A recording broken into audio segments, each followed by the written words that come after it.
Alright everyone, welcome back. So we have a new game that we'll be looking at today. And before we look at this game, there's one thing I'd like to, point out about how I do game analysis.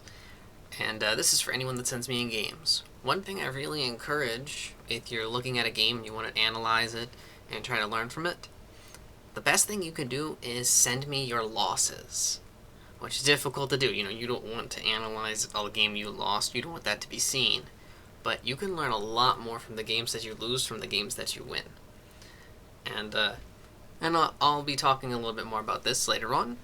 But let's go ahead and let's just start taking a look at this game and see what happens.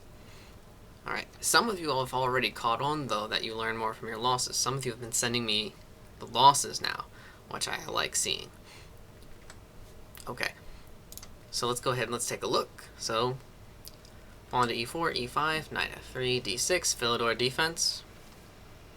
Okay, and here the black pieces play the pawn to f6. This is a bad move to play in the opening because, you're weakening this nice diagonal here, which I think the next move, instead of bishop to b5, I think that bishop c4 would immediately take advantage of that. Just putting this bishop on this nice long diagonal, saying you won't be able to castle kingside as long as I have control here, and that'll make your life more difficult. Okay. In the game, bishop b5 check was played, bishop d7, and exchanging the bishops. Avoid a hassle, always castle. I like that. So really the white pieces have been doing a pretty good job of following the simple rules of development. Get your pieces out. Develop, castle. And then we see the black pieces are not following this. They're playing a lot of pawn moves, as we can see, and they're playing off to the side. You want to be playing in the center of the board. And so for that reason, I'm actually going to suggest that instead of the move played here, okay, d3. Now I do understand that, you want to get out your last minor piece, so that's good in that way. But if you want to be a little more ambitious, you can strike a little bit more in the center with the pawn to d4. The best way to counter an attack on the wing is by attacking in the center. Okay. h5, and again, more pawn moves. Meanwhile, all of the pieces are on the back row.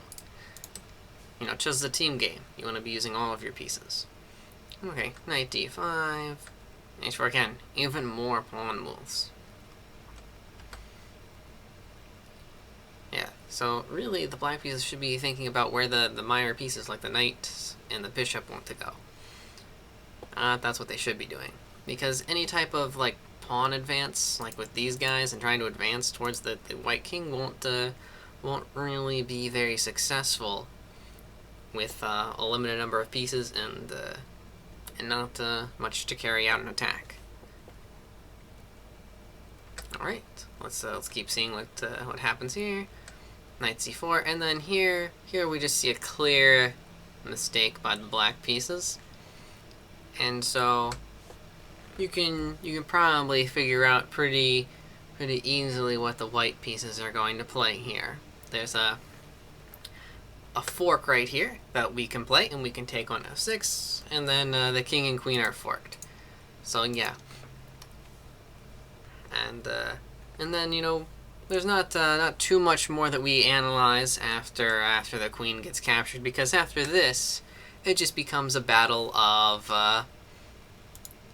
the white pieces slowly realizing the material advantage, and I'm just gonna hit the play button so we can just watch it get played out. But you see, it's just a battle of waiting and eventually realizing the material advantage. And this was one of the things I was talking about when I said you learn more from your losses. What we learn from this is maybe not as much about how you play as if you send it a game where you made mistakes where strategy was being used, but you can learn much more from the games you lose. Of course, it's always fun to look at the games you win, and you do learn from what you do right. And we do learn from this game. There's just so much more that you can learn when you lose, though, and so I'm really going to start encouraging everyone to send me in more of your losses.